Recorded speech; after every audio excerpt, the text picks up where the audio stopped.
You're listening to the Broken Havoc podcast on YouTube, where we discuss everything in and outside of the squared circle. Make sure to like and subscribe for more content, and as the frickin' referee would say, ring that damn bell for more notifications.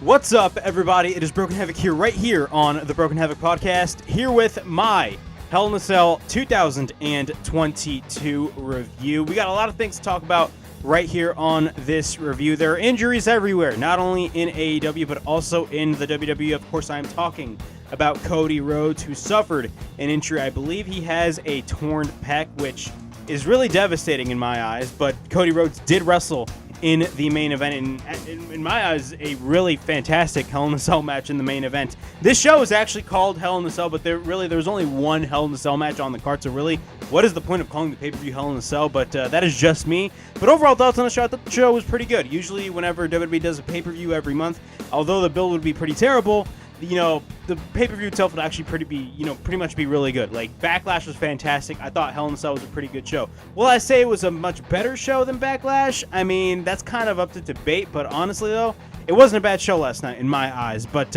we got a lot of things to talk about right here on the Hell in a Cell review. But before I get on with this review, make sure to like and subscribe to the Broken Havoc podcast right here on YouTube, in which we discuss everything in and outside of the squared circle. Make sure to like and subscribe for more content, and as the frickin' referee would say, ring that damn bell for more notifications. Also, the Broken Havoc podcast is now available on audio platforms. It's available on Apple Podcasts, Spotify, Anchor, and Google Podcasts. So if you guys want to check out the Broken Havoc podcast live in audio format, it's available on all of those platforms. All right. Let's talk about Hell in a Cell. Of course, Hell in a Cell took place from the Allstate Arena last night in Chicago, Illinois. Whenever WWE and AEW comes to Chicago, you can definitely expect a hot crowd. I will say the crowd was hot for the show for the majority of the time. But it wasn't a situation where they would always hijack the show, because usually whenever WWE comes to Chicago, they always tend to hijack the show, but really we haven't seen that for the last couple of times WWE was in Chicago, to be quite honest with you. I believe, the last time they hijacked a show was last fall when CM Punk first came into AEW and all that shit. But overall, man, again, Hell in a Cell, I actually thought Hell in a Cell was actually a pretty good show, in my opinion. Of course, we had 7 matches on the card, and I actually really do love the formula of, having less matches on the pay-per-view, in my opinion, because WWE, if you guys remember, for the past couple of years, they did their pay-per-views almost every month, and the majority of the pay-per-view card would be 10 to 12 matches, and it would end damn near midnight, which I absolutely hated. But now I feel like this formula works really well. But overall thoughts on Hell in a Cell, I really enjoyed Hell in a Cell for what it was. Again, the build really, again, as usual with WWE, the build isn't really that good. But when you get the end result when it comes to the pay-per-view, they always tend to deliver. And I always bring up this discussion, and I always constantly mention this. Could you imagine if you had to pay $50 or $40 for this pay-per-view? Would you really buy the pay-per-view? Let's be honest, I don't think you would. But overall, man, again, Hell in a Cell was a great show overall. The show kicked off with Bianca Belair versus Becky Lynch versus Asuka for the Raw Women's Championship. Of course, the build for this match, in my eyes, was pretty garbage, in my opinion. I mean, of course, we had the return of Asuka a couple of weeks ago on Raw, basically interrupting Becky Lynch in a promo segment. And then, of course, they did a number one contenders match between Becky Lynch and Asuka, in which Asuka actually won that match. And the original match for this was supposed to be Bianca Belair versus Asuka, but actually ended up changing because the next week we got a rematch. Yes, Rematch-mania is running wild in WWE as usual, between Becky Lynch and Asuka once again, in which Becky Lynch actually got the win. So thus results in the triple threat match booked for this show. The thoughts on the match, I thought the match was absolutely fantastic. It got the crowd on their feet. Not only that, it was just a great match to open up the show. And not only that, the chemistry between every woman in this match, Bianca, Becky, and Asuka, they absolutely tore the house down with all that they had, and they gave it their all. And that's what I really respect a lot. Overall thoughts on the match. Really fantastic match to open up the show. But the match starts with a spinning kick that is blocked by Asuka. Both take Becky to the outside, but then both Asuka and Bianca lock up. We get a takedown by Asuka, but Bianca gets up. Asuka then goes for a running clothesline after that. Asuka then runs the ropes, but gets taken to the outside by Becky Lynch, but then Becky comes in. She proceeds to go to the top, but then Bianca comes in, but then Bianca then throws Becky down to the mat. Bianca then goes for the running kick, but then she runs into a boot with a series of kicks by Becky. Then also after that, Asuka comes in and she goes for a drop kick out of nowhere. So really, one of my favorite, what I really loved about the match is, you know, a lot of the out of nowhere, you know, scenarios that happened with this, like, you know, out of nowhere, like, you know, Asuka would like get taken out. And then later on in the match, while, you know, Becky's like working on Bianca, for example, like Asuka would just come in out of nowhere and just do a crazy ass move. I mean, it usually tends to happen when it comes to triple threat matches, but I don't know why. I feel like it was turned to like 100 when it came to this scenario. But we get a running bulldog and clothesline combination by Asuka on both Bianca and Becky, which looked awesome. We get a couple of Asuka kicks with Becky and Bianca repeatedly. Then she hits a hip attack into the corner. Bianca then picks up Asuka, but then Asuka escapes and transitions into an armbar. Bianca then picks up Asuka. She proceeds to throw Asuka into the corner turnbuckle. Then Asuka goes for a kick and then goes to the top, but then Bianca comes in with a right. Bianca then throws Asuka on Bianca. We get a cover on Bianca, but we get a kick out. Then she goes for the cover on Asuka, but we get a near fall. Then she sends Asuka shoulder first to the ring post. Then we get a neck snap by Becky on Bianca. Then after that, we get a cover by Becky into near fall. At this point, Becky is in control over Bianca Belair. She drives the knee on Bianca. Bianca then fights back with an elbow. Asuka then comes up the apron, but then gets taken down. Bianca then goes on the apron, but then Becky takes, she goes to the middle rope. And after that, she hits a leg. So basically what happens is she takes Bianca to the middle rope, and then she goes to the top and then hits the leg drop. We get a cover by Becky and a near fall. Bianca then goes for the jawbreaker, but then Becky wants to apply the armbar, but Bianca escapes. Bianca then goes for the exploder suplex, but then Becky goes for the baseball slide on Asuka. Then at this point, everybody is on the outside. She takes Becky in the ring, but then Becky goes to the top and hits a leg drop. We get a cover and a near fall when Asuka goes for the sliding kick. We get a backslide pin attempt by Asuka and a near fall, but then Asuka goes for a series of kicks and strikes. Asuka then goes for a German suplex and a running hip attack on Becky Lynch. We get a cover and a near fall. Then after that, Becky goes for the roll-up, and then Becky then tries to apply the disarmer, but then Bianca comes in. She picks up Becky for the KOD attempt, but again, Becky escapes. Bianca then picks up Becky with a delayed vertical suplex after that. Bianca then goes for the dropkick, but then she goes to the middle rope. We get repeated rights on Asuka. Becky then comes in, but Bianca moonsaults herself, landing on her feet. Bianca then goes back to the top and then goes for repeated rights on both Asuka and Becky. Becky then escapes and grabs, the braid of Bianca Belair, and then we get a spine buster on Becky, and then she takes Asuka and drops her on top of Becky. Then after that, she goes for the cartwheel moonsault on both Asuka and Becky Lynch. So at this point, Bianca Belair is in control of both women.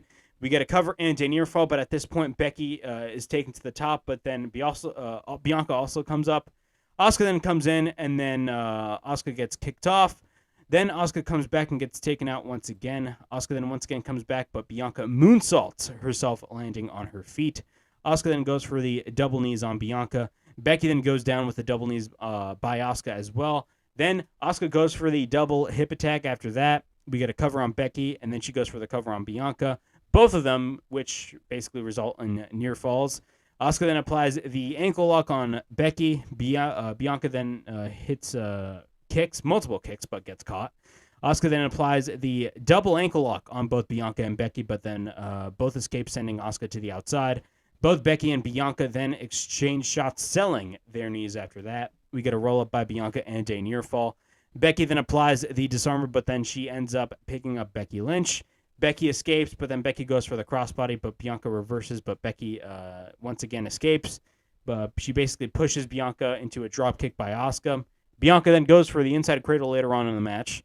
Becky then hits a manhandle slam, but then we get a cover and a near fall. Both Becky and Asuka exchange shots. We get a backslide attempt by Asuka. Asuka then goes for the kick, but then Bianca picks up Becky, but Becky reverses into a sunset flip, leading to Asuka actually kicking Bianca out of nowhere, which looks great.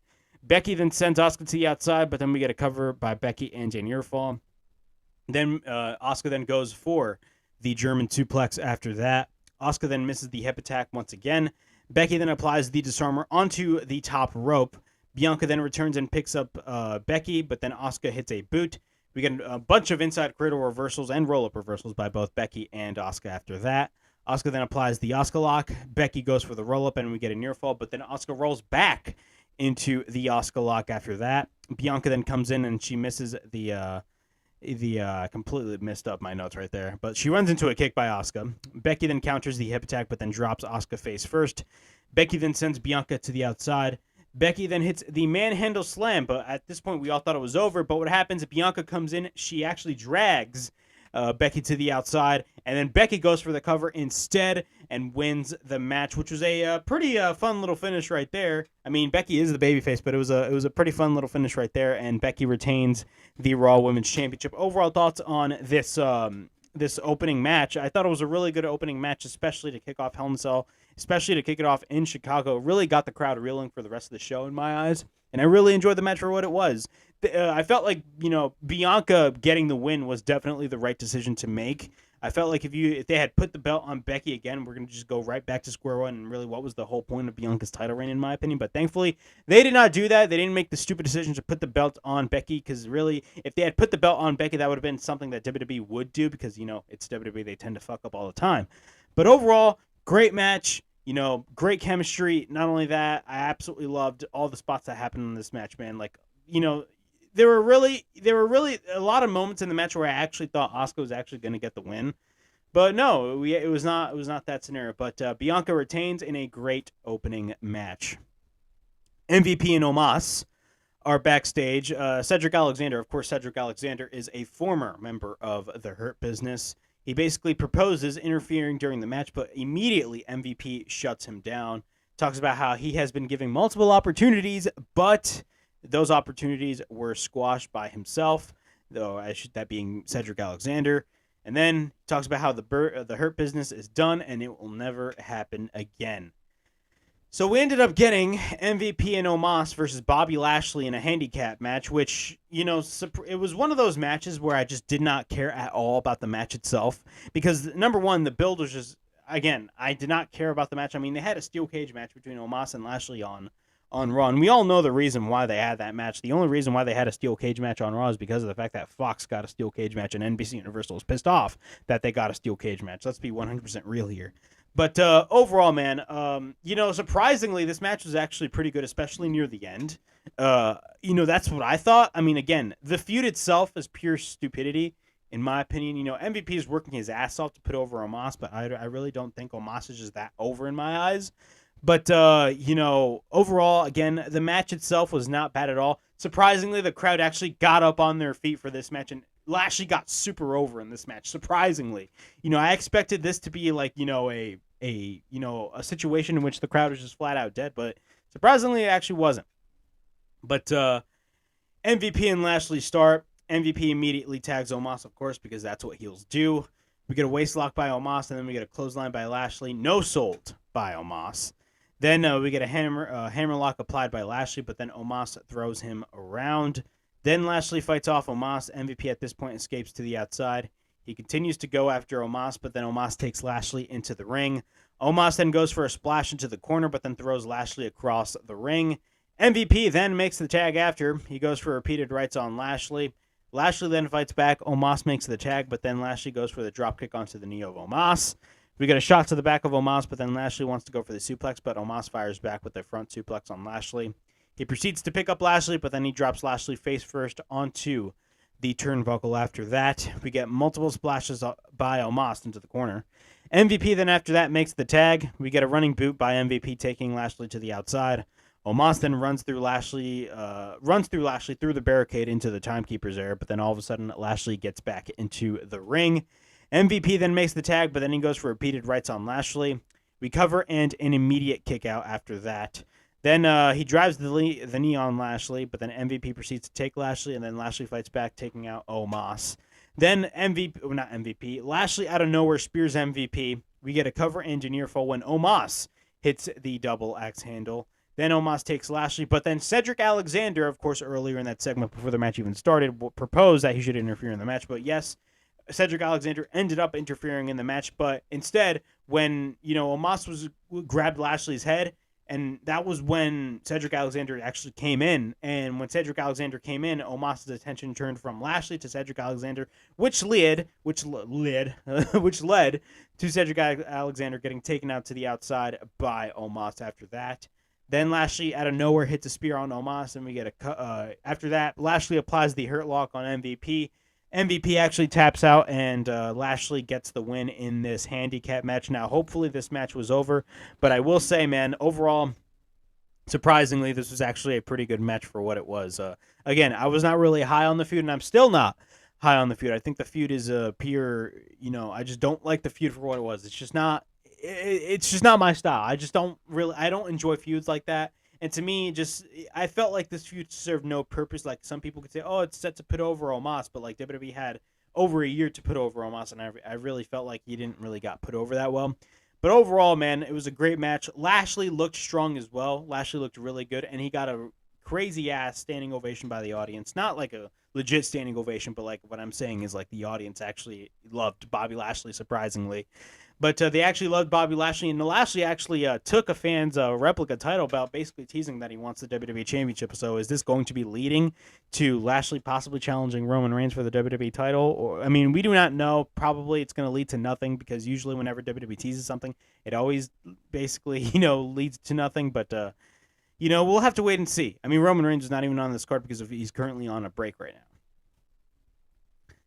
We got Kevin Owens versus Ezekiel. Of course, it is Elias's younger brother, Ezekiel. This feud, I remember when they first brought in, Elias, and they basically changed his gimmick to Ezekiel. I was like, what the hell are these people doing? WWE, when it comes to their, the creative stupidity, I will call it creative stupidity. When it involves the right people, if their creative stupidity involves the right people, they actually tend to succeed. And this is one of those instances. And the reason why I say that is because this whole Ezekiel and Kevin Owens thing, while it's stupid, it's really stupid if you really look at it. It's a dumbass storyline. It's dumb and stupid. But overall, it's really entertaining because of the fact that it's Kevin Owens we're talking about, and Kevin Owens can turn something from shit to gold. And this was the case with Ezekiel, and overall, man, this is a great match. I actually thought Ezekiel was actually going to be getting the win in this case, but it actually wasn't. Ezekiel actually lost the match. He actually lost clean by Kevin Owens, which is very weird to me. If you want to put over somebody and push Ezekiel to the moon, if you guys wanted to, I mean, you would have had Ezekiel win this match, but they didn't. They had Kevin Owens win this match, but this is one of those instances in which just because the wrestler loses doesn't mean he's buried. Ezekiel is actually more over. Like, he's legit over right now with the crowd, which is crazy to think. So we get Kevin Owens versus Ezekiel. Kevin Owens runs into the knee by Ezekiel. Then after that, Ezekiel goes to the top. He hits an elbow drop, and then we get a cover and a near fall. At this point, Ezekiel works on Kevin Owens on the outside. Kevin Owens then fights back, but then Ezekiel sends Kevin Owens to the announce table. We get a couple of chops by Ezekiel. Ezekiel then later gets sent to the ring post. Kevin Owens then goes for a DDT back in the ring. We get a cover and a near fall. Kevin Owens then goes for repeated stomps. Later, he hits a senton followed by a moonsault off the middle rope. We get a cover and a near fall after that. Ezekiel at this point is busted open, but the commentators really didn't talk about that. Kevin Owens is at control. KO then goes for the clothesline, and then he hits a kick. He continues to work on Ezekiel. KO then goes for the forearm. Then KO hits a chop. Ezekiel then tries not to fight back. He reverses, and he sends KO to the corner. Ezekiel then fights KO, exchanging shots, and then we get a back elbow by Ezekiel. He runs into a boot by Kevin Owens into the corner. Kevin Owens then goes for the tornado DDT. Then Kevin Owens goes to the top, and he goes for the senton, landing onto the knees of Ezekiel. Ezekiel then fights off Kevin Owens. Then he sends KO to the corner. Ezekiel then fights Kevin Owens off, but then he hits a splash into the corner, followed by another splash into the corner. Then after that, Ezekiel hits a spine buster. We get a cover on KO and a near fall. Ezekiel then counters the stunner, but then Kevin Owens hits the pump-up powerbomb. And then Kevin Owens yells at him, basically screaming at Elias, saying that he is Elias. We get a roll up by Ezekiel into near fall. We get a jumping knee, and then after that, Ezekiel goes to the top, and then Kevin Owens moves the rope, taking Ezekiel down. We had a couple of super kicks by Kevin Owens. Kevin Owens then goes for the cannonball, and then he goes for the stunner, and then after that, cover, and Kevin Owens gets the win. Overall thoughts on this match? Again, great match, but again, I would have had a different, well, not again, but I would have had a different outcome in my opinion. I would have had Ezekiel beat Kevin Owens clean. That is just my opinion, but again, not a bad match whatsoever, and this match definitely did make Ezekiel look strong in the end. So it was a great match overall. And again, this feud is, even though it's stupid, it's pretty entertaining because of the fact that Kevin Owens is involved, and again, he turns anything that, he turns something that he turns something from shit to gold. That's basically Kevin Owens right there. Kevin Owens is amazing at what he does. We got Judgment Day versus AJ Styles, Finn Balor, and Liv Morgan. Overall thoughts on this match? Great match overall. The right man won. I mean, the right group won, I should say. The right group won. Judgment Day, of course, got the win in this scenario. And honestly, I believe I did state this in my predictions, but I actually I thought that we were going to get a new member revealed. But we didn't, so that's probably going to hold up for a while now. But, again, a lot of people are saying Finn Balor should be the next person to join Judgment Day. I definitely do see that being the case, considering the fact that I feel like, Judgment Day is going to be a really big deal in the next couple of months.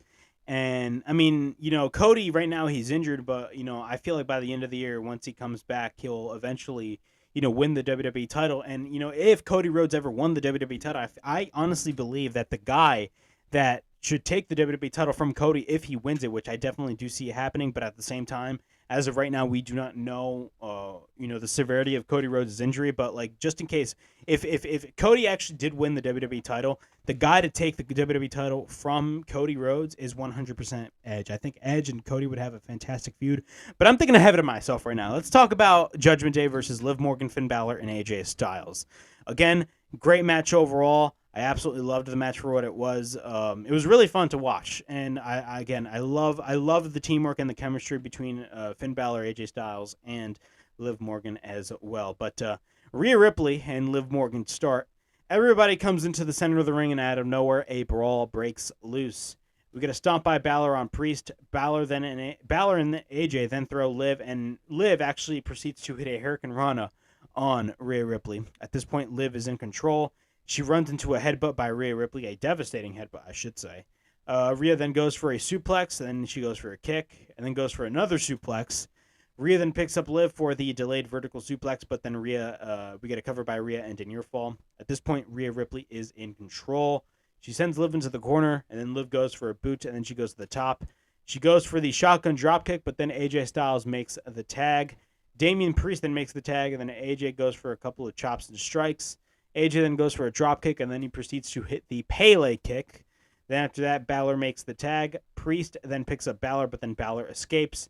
He dropkicks the knee of Priest, but then Balor targets the knee of Priest into the corner. We get a kick by Balor, but then Edge at this point makes the distraction. Priest then is in control. He sends Balor to the outside, but then Edge hits a right on Balor onto the outside. Then he takes Balor headfirst to the announce table, and then on the apron, he takes him back in the ring. Priest then makes the tag, and then Priest goes for a kick to the midsection. Then he goes for a running back elbow. Then after that, we get a cover by Priest and a near fall. Then after that, Edge makes the tag. Then we get multiple kicks by Edge after that. Edge continues to work on Balor. So really, throughout the majority of the middle of the match, really Judgment Day was in control. Edge hammer throws Balor into the corner. Edge goes for repeated rights, but then he runs into a boot. Then Balor fights off Judgment Day himself. Then Balor tries to make the tag, but then he plants Priest to the mat. Balor then fights off Priest. Priest then hits a clothesline, but then he applies a submission hold on Finn Balor. Balor then escapes, and he tries to tag AJ, but Priest holds on to Finn Balor. Priest then takes Balor for the backbreaker, I should say. Priest, after that, goes for a series of kicks. Then after that, Balor goes for a furious, and when I mean furious, I mean a legit furious-ass chop. You definitely heard that shit. We get a rolling elbow, and then Balor goes for the overhead kick, but then at this point, the hot tag is made between both Edge and AJ. AJ then goes for the phenomenal blitz on Edge. We get a sliding forearm by AJ, and then AJ plants Priest face first to the mat. He hits a forearm, but then he picks up Edge and drops him. Rhea then tries to interfere, but Liv Morgan out of nowhere makes the save. Edge then gets taken to the apron, but then she goes for the sliding knee on Priest. Edge is later in the center of the ring, and then he hits the phenomenal forearm on Edge. But we get a cover into near fall when Priest drags AJ Styles out, or I should say either AJ or Edge out. I completely forgot.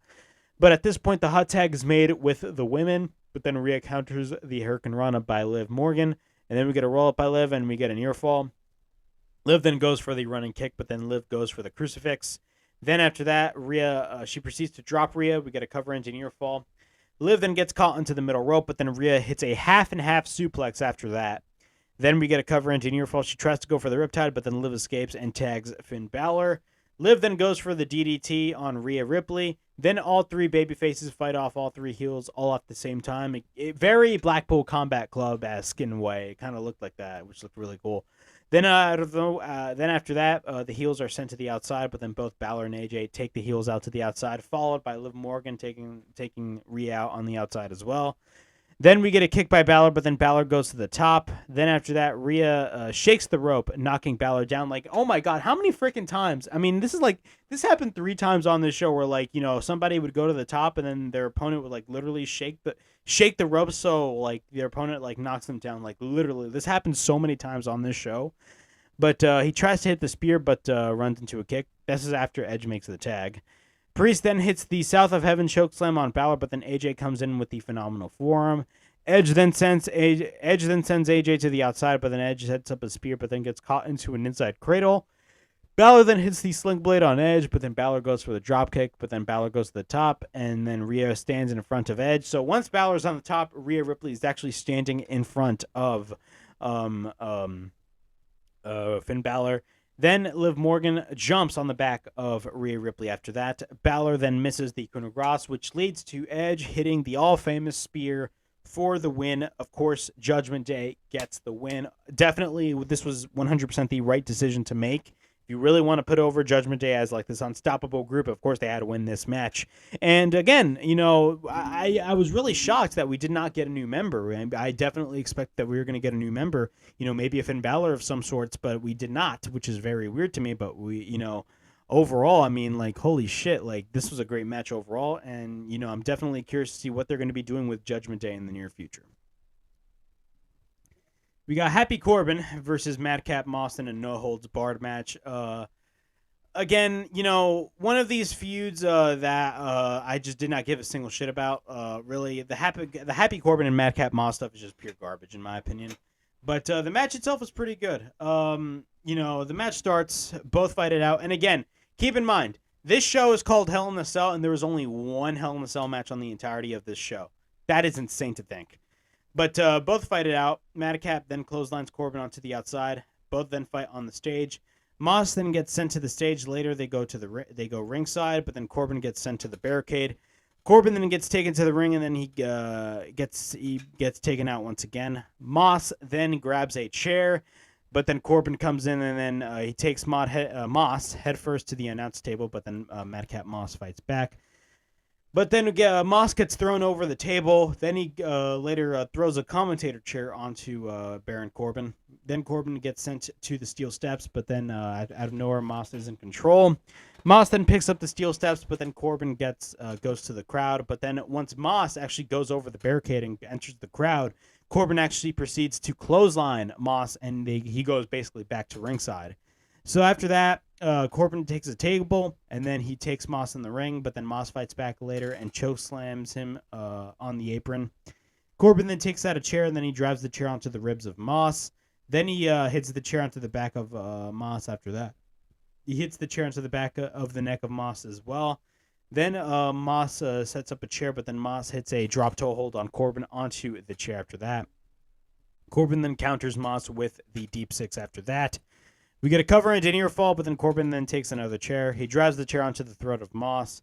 Then the chair is set into the corner. We get a couple of body shots by Corbin into the corner. Then Corbin then slides out, but then he gets back in. Moss then hits Corbin with the chair repeatedly. Then after that, he hits a DDT on Corbin. We get a cover and a near fall. Then he hits a DDT on Corbin. After that, Moss then goes for the spear into the corner. Then he takes Corbin to the outside, and he tries to run through Corbin onto the outside. Then Moss gets taken to the timekeeper's area, but then Corbin after that sets the chair on Moss's neck. So he wants to do the basically the same injury that he did before, leaving Madcap Moss out for a while. And then he drives it to the announce table, but then he sends Moss into the ring. He takes the steel steps in the ring, but then Corbin takes it to the corner. Then Corbin then picks up Moss, but then Moss escapes. Moss then picks up Corbin, and he proceeds to hit a fall-away slam on Corbin onto the steel steps. Moss then goes for the punchline, and then he takes the chair onto the neck of Corbin, and then he drives the steel steps onto the chair, which is connected to the neck of Baron Corbin, which would lead to the cover, and Madcap Moss gets the win. Hopefully this feud absolutely freaking ends because of the fact that this whole feud is just pure garbage in my opinion. I just did not care about the feud whatsoever, but overall, not a bad match whatsoever, and hopefully Madcap Moss does something in the near future. I don't even know what the hell Happy Corbin is going to be doing, but we're going to have to wait and see, right? We got Mustafa Ali versus Austin Theory for the U.S. title. Great match overall, but again, I mean, we saw this match on Monday and on Monday's Raw. So really, what was the point? But I actually expected Ali to get the title, mainly because of the outcome of what happened on Monday. But that actually did not happen. Of course, they're in Chicago, and Chicago is Ali's hometown, so he definitely got a huge reaction when he came out. But Theory actually retains the United States Championship. The match starts, both lock up. We got a chop by Ali. Ali then goes for an arm drag, but then Theory goes to the outside. But then he goes back in. Both lock up. We got a side headlock by Theory. Theory then goes for the shoulder tackle, but then we get a Hurricane Rana by Theory. We got multiple arm drags by Ali. Theory then gets taken to the outside, but then Theory gets back in. Then after that, Ali goes for a baseball slide, knocking Theory down. Then after that, he hits a crossbody onto the outside, but then Theory takes Ali headfirst to the post. Then after that, at this point, Theory is in control. He runs to the turnbuckle, but then Theory pushes Ali to the outside. Ali then gets taken to inside the ring. We get a couple of right hands by Theory, but then he proceeds to pick up Ali. Ali then goes for the fall-away slam after that. We get a cover and a near fall. We get a side headlock by Theory. We get a couple of knees by Theory. He goes for the jumping stomp. After that, Ali goes for the roll-up. We get a near fall.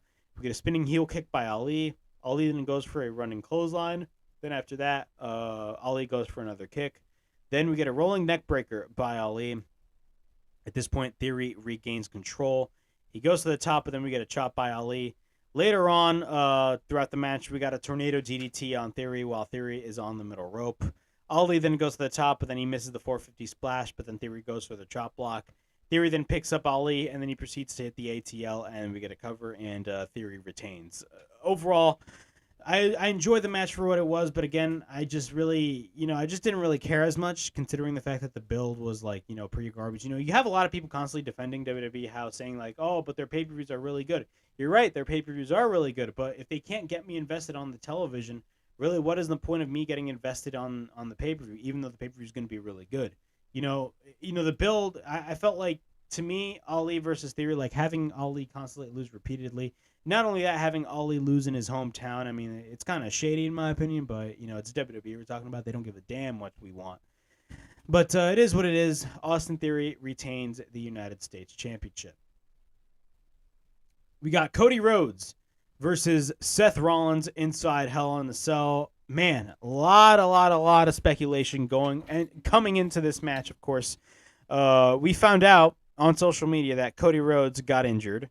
And he got injured, I believe it was, when he was lifting weights. And basically what happened was he tore his pec. And that's not really good at all, because usually when you tear your pectoral muscle, then you're out for a long ass period of time. I mean, I can easily, when a similar situation happened with John Cena, if you guys do not recall, John Cena had a huge, a lengthy, possibly over 1 year title run with the WWE title, and then he got injured tearing his pectoral muscle, and that happened, I believe, in around the fall. But John Cena actually ended up coming back a couple months later, and he actually came really early than he was expected. But again, man, Cody Rhodes being injured is not good whatsoever. We're living in a time right now where we have CM Punk injured, Bryan Danielson injured, and Cody Rhodes injured. You know, those three guys are all injured at the same time. I mean, like, that is absolutely insane, man. And if Cody is out for a long, and I mean a long period of time, we do not know what it's going to be doing to the plans when it comes to Cody Rhodes and Roman Reigns. Because again, Cody Rhodes versus Roman Reigns is definitely the money match in my opinion. That is just me. But again, man, you know, having Cody be injured sucks. Having CM Punk injured sucks. Having Bryan Danielson injured sucks. I mean, it's insane. And from the bruise that we saw that when Cody Rhodes took off his jacket and he showed us the bruise of his torn pec, oh my God, you heard the gasp in the audience. Like, the audience was like, oh my God, what is this? Like, the crowd, oh my God. You know, this match was fantastic for what it was. But, you know, again, it's a scenario in which it's hard to debate whether, you know, their first, second, or third match was possibly their best match. You know, I don't want to sit here and say this wasn't their best match or this was their best match, because due to the circumstances of this match, Cody Rhodes, like, you know, the fact that Cody Rhodes was able to work on this match is insane. And a lot of people are saying, oh my God, how come WWE let Cody Rhodes, wrestle with his torn pec? I don't even think this was a situation in which they made him go wrestle a match. No, I feel like this was a situation in which Cody Rhodes was actually, you know, he was like, no, I'm going to go out. I don't care if I'm injured. I'm going to go out. And you know what? You got to give respect to Cody Rhodes for that. That's just my opinion. But overall, man, this match was absolutely fantastic. Really, you know, it's one of those matches where it's built on story. And I will compare this to the Punk and MJF thing. And I'm comparing it in a good way. Both matches are really good. You know, a lot of people complained about the Punk and MJF match at Revolution, and I'm like, why are you complaining? Why? Because it was too long. But like, really, the majority of the match, it was based off of a story. This match is based off a story, and that's what's really important. Really, when it comes to story in pro wrestling, that's where your money is. And overall, Cody Rhodes and Seth Rollins definitely delivered a crazy ass match. And it's still shocking to me that Cody Rhodes, like, you know, was able to work with an injured arm, like, or an injured shoulder, or a torn pec, whatever. That is absolutely insane. But Seth Rollins is wearing Dusty Rhodes-like attire. Cody then has a huge bruise, of course, as I stated earlier. The match starts. Cody goes for a couple of rights. We get a takedown by Rollins. Rollins then goes for a kick. We had a couple of right hands by Cody. Then Cody instantly goes for the disaster kick. Cody then lands on his feet from a back suplex. Cody then hits the Cody Cutter. Yes, he hits the Cody Cutter out of nowhere. Rollins then takes out the toolbox. So what happens is Cody applies the figure four, but then Rollins takes out a toolbox while he has the figure four on him, and then he takes out a toolbox from under the ring while he was like literally dragging himself all onto the outside. But he eventually takes out a kendo stick and actually, you know, pokes the injured muscle on Cody Rhodes, which looked definitely painful. Cody Rhodes then hits Rollins hits Cody with the kendo stick, and then he drives it onto the injured arm of Cody. Cody then blocks Rollins and fights back, and then after that, Cody goes to the apron, but then Rollins pushes Cody onto the cell. Rollins then goes for a dropkick onto the injured muscle of Cody. Then he continues to drive the kendo stick onto the injured muscle. Then he says, he sends him to the cell. Cody then fights back, but then he sends Rollins onto the cell. We get a kick by Cody, and then he goes for the clothesline. Cody then sends Rollins to the outside, but then Rollins, after that, gets the steps and hits it on Cody's injured area. Then Cody gets taken back to the ring, but then Rollins puts on the jacket of Cody Rhodes to generate more heat. Then he takes, he takes out a polka dot weight belt. Of course, Cody is known for his weight belts, and he takes out a polka dot weight belt. He hits Cody with the belt repeatedly, and that leads to Rollins. We get a cover by Rollins and a near fall, but then Rollins takes out the table, and then the crowd at this point is going apeshit for the table. Like every time when Seth Rollins took out the table, like, you know, the crowd was like, oh my God, you just heard a huge standing ovation whenever Rollins got the freaking table. We got thank you Rollins chants by the crowd in Chicago. Rollins then sets up the table after that. Both Cody and Rollins exchange shots. Rollins then gouges the eye of Cody.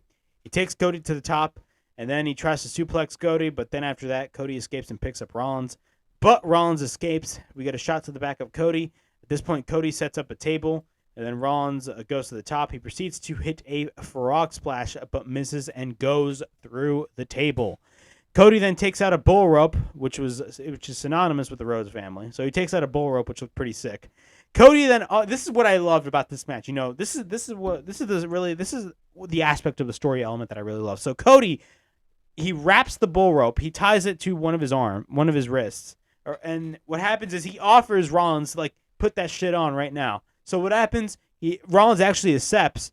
Cody goes for the knee, and all of a sudden we got a bull rope match inside Hell in a Cell. He drives it to the balls of Rollins, which looked hilarious. Rollins then goes for a boot, and then we get a kick by Cody. And then Cody hits the bell portion of the rope on Rollins. We get a cover anti-near fall. We get a kick by Rollins, but then Rollins goes to the outside and drives Cody to the post on his injured shoulder. Rollins then takes out the table, and then Rollins takes Cody, and then he picks up Cody for the powerbomb, but then Cody escapes. Cody hits the crossroads. Yes, he goes for crossroads, but then we get a near fall.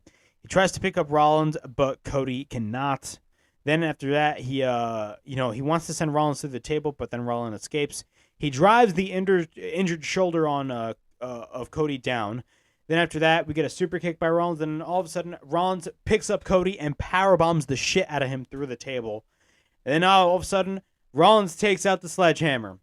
We get a kick by Cody, but then Rollins tries to go for the pedigree, but then Cody counters into a pedigree of his own, so he goes for a pedigree. Then Cody goes, he gets the sledgehammer, and then he chases Rollins around, but then once Cody gets in the ring, Rollins out of nowhere hits the curve stomp.